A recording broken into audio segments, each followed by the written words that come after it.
ধুমধুমার কাণ্ড জি বাংলা এবং স্টার জলসায় নিত্য নতুন ধারাবাহিক আসছে। নতুনদের জায়গা করে দিতে সময় পরিবর্তন হচ্ছে পুরনোদের। জি বাংলার ৭ পাকে বাঁধা আরম্ভ হওয়ার পর থেকেই সময় বদল হচ্ছে। সোমবার থেকে 4:30 সম্প্রচার হবে ৭ পাকে বাঁধা।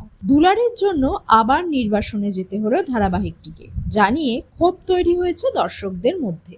তাদের একটাই প্রশ্ন, বারবার স্লট চেঞ্জ করলে কিভাবে টিআরপি পাবে একটা প্রজেক্ট? যতই নতুন ডেলি সোপ আসুক, একটা ট্রেন্ড বিদ্যমান। বেশিরভাগই প্রায় নারীকেন্দ্রিক চিত্রনাট্য।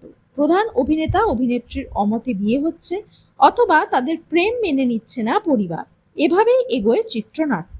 এই মুহূর্তে কিছু কিছু সিরিয়ালে প্রধান চরিত্ররা মিলের দিকে এগোচ্ছে। কোণে দেখা আলোতে বনলতা চেষ্টা করেছিল লাজবন্তী অনুভবের মধ্যে ফাটল ধরাতে। বনলতা এমন ষড়যন্ত্র করে যাতে অনুভব লাজুর বিপক্ষে চলে যায়। সবাই তার পাশ থেকে সরে গেলেও অনুভবের ঠাম্মি লাজুর পাশেই দাঁড়ায়। তবে অনুভব যে লাজুর বিপক্ষে যায়নি তার প্রমাণ পাওয়া গেল কোর্টে।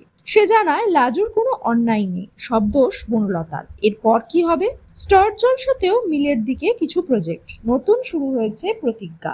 অভি আর ছুটির সম্পর্কে অমত পরিবারের কিছু সদস্যের। ছুটি আসলে পরি জানে না তারা, অভিও জানে না, কিন্তু বিধাতার খেলায় তাদের স্বপ্নই সত্যি হয়। বিয়ে হয় অভি পরির। কলকাঠি নাড়ছে ঝুমকি।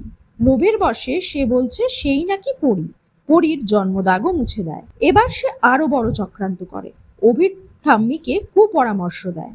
সে জ্যোতিষীকে ডাকে। জ্যোতিষীর নির্দেশে অভি আর ছুটি নাকি আলাদা থাকবে। তখনই অন্য প্ল্যান করে ঝুমকি। পরি ওরফে ছুটিকে ফেলে দেওয়ার চেষ্টা করে, যাতে ওর পা মুচকে যায়। ছুটি স্লিপ করে পড়ার আগেই অভি তাকে ধরে ফেলে।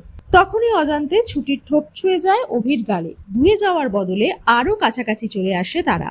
গঙ্গাতেও একটু একটু করে কাছে আসছে গঙ্গা অর্জুন চ্যাটার্জি। সত্যি কি এত তাড়াতাড়ি মিল হবে নায়ক নায়িকাদের? না, হ্যাপি এন্ডিং হতে আরো দেরি আছে। এগুলো কেবলই সুখী দাম্পত্যের ঝলক মাত্র।